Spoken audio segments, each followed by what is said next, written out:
How special have these last two games been, the reception record than the touchdown record been? It's been special. I never really thought coming out of high school that I'd come to major calls like this and rewrite the record book. So it's been emotional for me, and it's been feeling good. Coach, talk about your overall experience here at BYU. You've come a long ways. You came from relatively Crescent City High School, unknown, to BYU to be on the national stage. Talk about your overall experience here at BYU and just in reflection. It's definitely been a road to remember. I feel like I've overcome a lot of adversity, being not Mormon against the odds, and it just shows what hard work can do. And if you're diligent in class and on the field and just want to get better and excel every day, I feel like you can do that.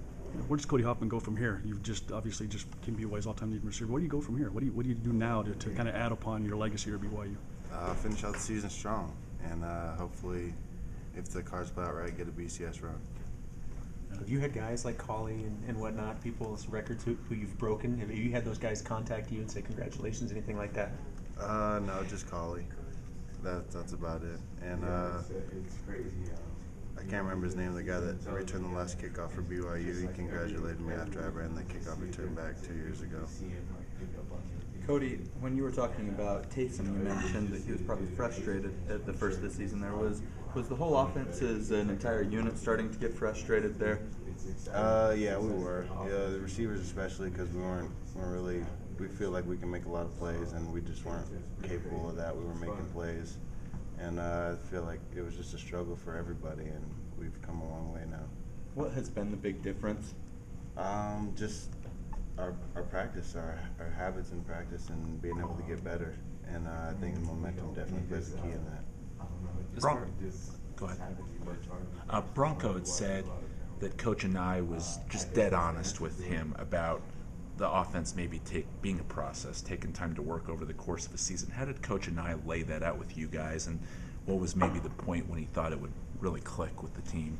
He told us about halfway through the season it would really start to click, just for him to be able to kind of grasp everybody's ability and be able to play to our full potential every week. And he told us that from the beginning, and I think now that we're halfway through the season, we're playing our best football. Did he have to keep you guys patient early in the season when it wasn't going as you guys wanted, or was that on the players to kind of keep that perspective?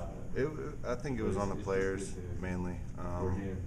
We just know we had to be patient. He told us in advance. It's not like it was some surprise to us, and it just shows that patience is a virtue, and that's why we're playing so good right now. Has it helped since you've been back? The missed a game kind of hurts. That kind of helped that you're full strength. Everybody else that's the same unit that should be out there. What was that? Like you've been out a little bit, like been hurt, missed a game. To help your past couple of games you've been going full strength, everybody like your position, everybody's going. Does that help the offense continuality to perform as well the past couple weeks? I feel like it does help. Me being able to get in there and get reps with the offense, I feel like can always help us out. And when I was hurt and injured or hurt and suspended, I wasn't able to be there and missing out on reps. Cody, it was quite a remarkable 31 touchdown catches. Your family was, I understand, were they here as well? Yeah. Talk about your family being here, your grandparents, your parents. Talk about who was all involved, and just maybe what it was like visiting with them after your record performance game. It was my mom and dad, and then my two cousins. They all came out from back home, and so I'm glad they were here to be able to watch that, because they weren't able to make the Houston game and watch that record being broken. So I'm glad that I could at least break it in front of them and for it to be a home game. Did you keep the ball? Give it to your mom? Yeah, it's in my locker right now. It's in your locker right now. Cody, I was interested to hear you make a mention of BCS talk. Is there some talk in the locker room about a BCS run at 10-2 is what you guys would end up with? I mean, there's always going to be talk. That's our goal to start the season, is to make the BCS, and we're always going to keep our hopes and dreams alive and not say that we're completely out of the picture, and we're going to continue to strive for it whether we can or not. In order to win out, you got to win one game at a time. You got Wisconsin coming up in a couple of weeks after the bye here. What do you see from Wisconsin? What do you think about the matchup there?